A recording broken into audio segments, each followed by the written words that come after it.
बद्दी बरोटीवाला नालागढ़ औद्योगिक क्षेत्र की बदहाल सड़कों और बुनियादी ढांचे को लेकर क्षेत्र के वरिष्ठ उद्योगपति राजेश जिंदल ने केंद्र और प्रदेश सरकारों पर तीखा हमला बोला है। उन्होंने दो टूक शब्दों में कहा कि सरकारों ने बीबीएन को केवल एटीएम मशीन बनाकर रख दिया है, जहां से हर साल अरबों रुपए का राजस्व तो वसूला जाता है, लेकिन बदले में विकास शून्य है। राजेश जिंदल ने कहा कि सोलन जिला देश में प्रति व्यक्ति आय के मामले में 5वें स्थान पर है और इसकी असली वजह बद्दी औद्योगिक क्षेत्र है। मुंबई और दिल्ली जैसे महानगरों से भी आगे सोलन की आय है और ये सब बद्दी की देन है। फिर भी यहाँ की सड़कें गांव की पगडंडियों से बदतर है। ये सरासर अन्याय है।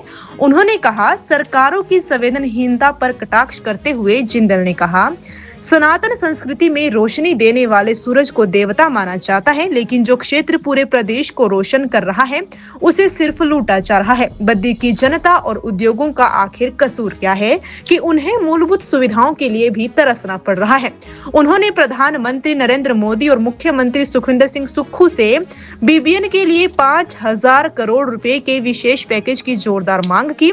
जिंदल ने याद दिलाया कि पूर्व प्रधानमंत्री अटल बिहारी वाजपेयी ने कभी क्षेत्र को विशेष पैकेज दिया था, लेकिन 22-24 साल बीत जाने के बाद अब नए और बड़े पैकेज की सख्त जरूरत है। राजेश जिंदल ने साफ कहा कि बीबीएन का योगदान चंडीगढ़ से भी ज्यादा है, तो बद्दी की सड़कें भी चंडीगढ़ से बेहतर होनी चाहिए। आज हालात ये है कि सड़कें कूड़े के ढेर जैसी लगती है।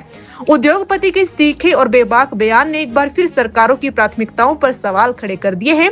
अब देखना ये होगा कि क्या बद्दी को उसका हक मिलेगा या बीबीएन यूं ही सरकारों के लिए एटीएम बना रहेगा। हमने प्रधानमंत्री मोदी जी से 5,000 करोड़ के पैकेज की बात की थी, क्योंकि हमारे बीबीएन में जब से अटल बिहारी वाजपेयी जी ने पैकेज दिया है 22 साल, आज 24 साल हो चुके हैं, 2026 आ गया है। हमारे बीबीएन ने केंद्र और राज्य सरकारों को करोड़ों करोड़ों अरबों रुपए रेवेन्यू के रूप में दिए। हमारा क्षेत्र अगर आप गूगल करेंगे तो भारत में सोलन डिस्ट्रिक्ट, जहाँ सोलन में अपने ससुराल में बैठा हूँ, तो सोलन जो डिस्ट्रिक्ट है पर कैपिटा इनकम में भारत में 5वें स्थान पर आता है। हम बॉम्बे से भी आगे हैं, हम दिल्ली से भी आगे हैं। हमारी पर कैपिटा इनकम 8,10,000 है, 8,03,000 या 10, और नेशनल एवरेज 2,75,000 है। तो जो शहर इतना रेवेन्यू देता है, और आप जानते हैं सोलन पर कैपिटा इनकम में इतना बड़ा इसलिए हो पाया क्योंकि बद्दी सोलन में है। ये बद्दी की वजह से है, ये बीबीएन की वजह से है।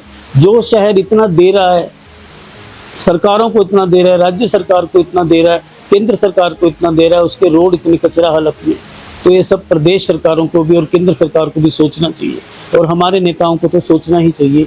उनके लिए तो हम बोलते ही हैं, और हमारे क्षेत्र की जनता का कोई कसूर नहीं है। बीबीएन ने सदा दिया ही दिया है। सनातन धर्म की अगर एक अवधारणा की बात करूं तो सूरज हमें रोशनी देते हैं, हम उन्हें देवता मानते हैं। जो समाज में अधिक देता है हम उसका सम्मान करते हैं, लेकिन बीबीएन की धरती का, बद्दी के लोगों का, हमारे बद्दी के लोगों को केवल लूटा गया है।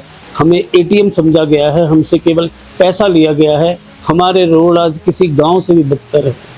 और प्रदेश में माननीय मुख्यमंत्री सुक्खू जी से भी और माननीय प्रधानमंत्री मोदी जी से भी आह्वान करना चाहता हूँ, रिक्वेस्ट करना चाहता हूँ, निवेदन करना चाहता हूँ, तो बीबीएन को एक स्पेशल पैकेज दिया जाए, कम से कम 5,000 करोड़ रुपए का, जिससे बीबीएन की सड़कों की हालत चंडीगढ़ से बेहतर होनी चाहिए। हमने चंडीगढ़ से भी अधिक दिया है। हमने इस 200 किलोमीटर के क्षेत्र में पूरे भारत को सबसे अधिक दिया है। हमारा ख्याल कीजिए, हमारे बीबीएन की सड़कों के बारे में भी शुद्ध